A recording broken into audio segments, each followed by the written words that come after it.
Wala silang partner kundi ako yung kausap, mayor na mag-ano. So, pinag-usapan ngayon yung mga English spoken. Ayaw talaga hindi talaga magsalita kasi nga sabi nga, I don't speak Bisaya anymore or Tagalog. I don't understand anymore. I never been spoke Bisaya and Tagalog anymore. Please English. Kahit yung pinsan ko, kumusta? What are you talking about? I said, what do you mean what are you talking about? You're talking about talking to our language, Bisaya. I said, I don't understand anymore. Sabi mo, buenos dias, amiga. Bullshit mo, amiga. So, yan po. Yan ang mga sa mga taong mga ganyan po na hindi marunong na magtagalog. Ay, ako at saka gusto ko waray kausap ko kasi mga Bisaya din, kung ayaw na nilang makipag-usap sa atin, okay? So, wala naman akong diyan. Wala po akong against. Pero kung ako ang tatanungin, tingnan mo yung balat mo kung galing ka sa Amerika o naputi ka lang dahil iba ang plema dito. No, nag-bleach ka eh.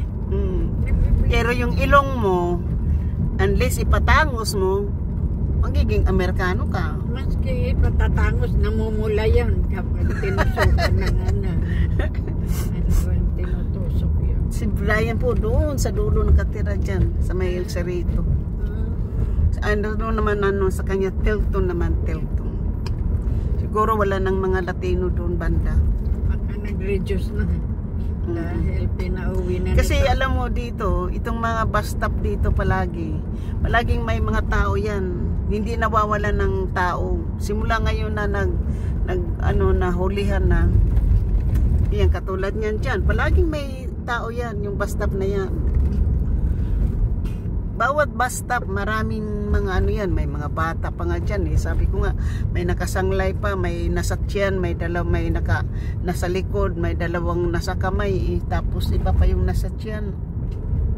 Yan, tama rin ang pinaggawa ni Trump sa mga taong ganyan dahil it's unfair sa mga nagtatrabaho, nagbabayad ng tax. Tapos, ayun, andyan na ako na tayo yung nagbabayad ng mga sa mga babae, panay anak ng anak.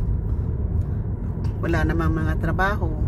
Kundi yung trabaho nila, yun, mga trabaho nila, mabibigat din po yung mga trabaho nila. Hindi naman ako pang discriminate na wala silang mga trabaho kasi hardworking din yung mga Latinos na yun. Yung iba kaya lang, yung pag naglasing na, nagwawala. Ito po yung St. Matthew Church. So, katulad ng St. Matthew Church na yun, palaging may tao yan. Alin? Yung mga bus stop. Yung mga bus stop po, palaging puno yan. Palaging may yan. Kasi lang sinasabi ko nga sa'yo, palaging yan. Ali, baka masagasaan ka pa bigsat yung mo dyan. Ay, ito yung open house. Nasa kanto. Diba dito po yung parang dyan banda yung yung binaril yung yung ali na sa yung pinatay na ali na Vietnamese. Oo, di ba mayroon isang beses dyan na may pinatay na Vietnamese na may anak siyang babae, may anak siyang maliit na hinulog niya sa bintana yung anak niya. Kasi binantayan lang yung kanyang asawa na umalis, pumasok yung sa garage yung yung lalaki na obsessed sa kanya. Kasi malapit lang ako nakatira eh. Ngayon yung pala sa yun eh, hindi ang lalaki sa social media yun, parang nakagusto doon sa babae kasi ang babae maganda Vietnamese. Binantayan lang yun, umagang-umaga mga alas 7, binantayan yung lalaki, yung asawa na pupunta ng trabaho. Parang nakalimutan ata pag sirado yung garahe, doon pumasok sa garahe yung yung mama. Doon nakita yung babae yung nag-aanuan pa. na hanggang sa nasaktan pa, nang lalaban pa yung babae hanggang sa hinulog na yung bata doon sa may bintana para hindi buhay na buhay yung yung bata, pero yung babae namatay kasi pinatay yung babae. Yung bahay na Manila halaga ng 1 million yung bahay, malaki, maganda yung bahay, malaki doon sa tinuro ko dyan, then sa may Barnison banda hindi sa may Barnison. Hindi sa may Barnison, basta dito lang banda. Barnison doon pa yan sa McDonald. Oo, dyan malapit sa McDonald. Hindi pa nakarating ng McDonald po, parang sa 12th Street. Diyan may pinatay dyan dati na Vietnamese back in 2004 ata yun o 2005, ganun. Nandito na kami sa aming bayan. Tapos iiwan ko na naman bukas yung aking alaga at ako'y may paganda naman, magpapaganda. Naubos din ngayon yung aking 100 At least naubos sa pagkain. 100 mo? Yung 100 ko po, naubos. Ako, 50. Basta 88 yung ginastos natin. So, binigay ko sa iyo yung 50. Tapos ngayon, mayroon pa akong natirang 50. Binili ko ng karning baka pang sabaw. Tapos, yung sukli ay binili natin ng halo-halo. Tapos yung sukli pang sobra binili ko ng na tinapay, Spanish bread, kasi pwede kong baunin sa trabaho sa linggo yung isa. Linggo pa trabaho mo? Linggo, 4 na oras. Wala. May papagupit ako bukas, magpapatina. So, nandito na po kami sa bahay. Thank you po.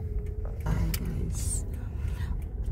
Manghahakot na kami ng aming naririnig ito ni Riz. Kaya yung pabalik-balik siya sa pintuan Thank you. Hintayin mo na lang ako. Ha? Hintayin na lang. Makaya lahat. Sige po.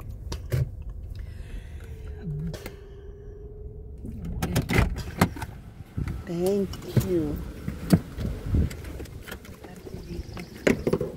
Kay Ricky. Sinong Ricky? Pamangkin ni Bob.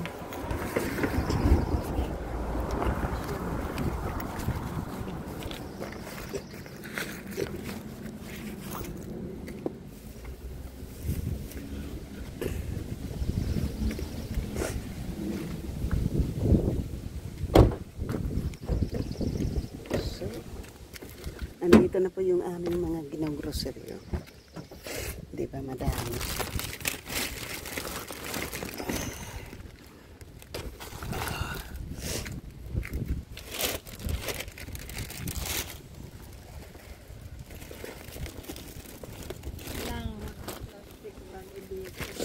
Ha?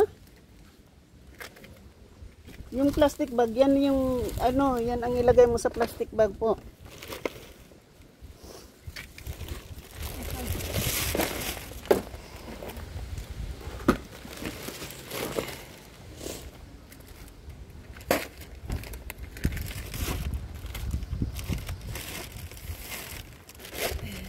Lagay mo na yan dito. Oops.